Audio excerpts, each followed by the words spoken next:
भाजपच सर्वात मोठा पक्ष ठरला असला तरी महायुतीतले मोठे नेते मात्र उमेदवारीसाठी अद्याप वेटिंगवर आहेत। कारण कोकणात केंद्रीय मंत्री नारायण राणेंच्या नावाची चर्चा गेले 2 महिन्यांपासून केवळ चर्चाच राहिलेली आहे, मात्र उमेदवारी काही केल्या घोषित होईना। दुसरीकडे हेमंत गोडसे रेसमध्ये असताना अचानक अजित पवार यांच्या राष्ट्रवादीतले बडे नेते छगन भुजबळ यांचं नाव चर्चेत आले।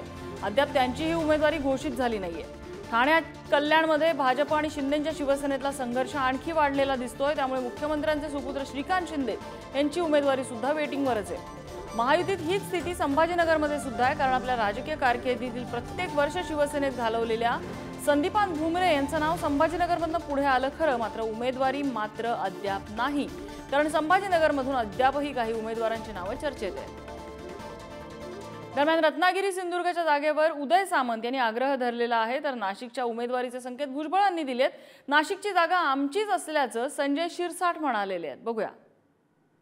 तिकीट फायनलायझेशन आज किंवा उद्यापर्यंत होईल आणि पुढच्या 2-3 दिवसामध्ये रत्नागिरी सिंधुदुर्ग देखील क्लिअर होईल। शिवसेनेनं त्या ठिकाणी दावा केलेला आहे, कारण माझा मतदारसंघ त्याच्यामध्ये येतो, चिपळूण मतदारसंघ येतो, संगमेश्वर मतदारसंघ येतो।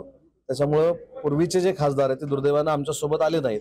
इथे शिवसेनेच्या धनुष्यबाणावर आम्ही निवडणूक लढवलेली होती, त्याच्यामुळे ती जागा आम्हाला मिळावी हा आमचा आग्रह आहे। शेवटी प्रत्येक पक्षाला स्वतःच्या पक्षासाठी दावा करण्याचा अधिकार आहे।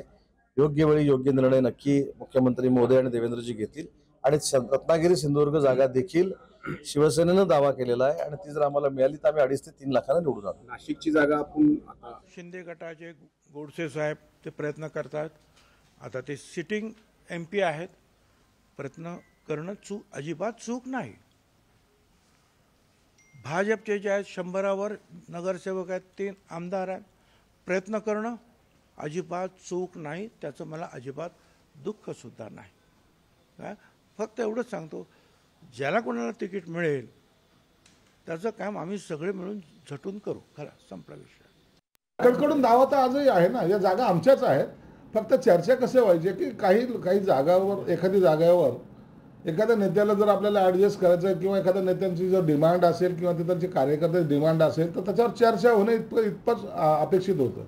या जागा शिवसेनेच्या आहेत, ते शिवसेनेलाच मिळणार आहेत, याबद्दल आता दुमत राहिलेलं नाही।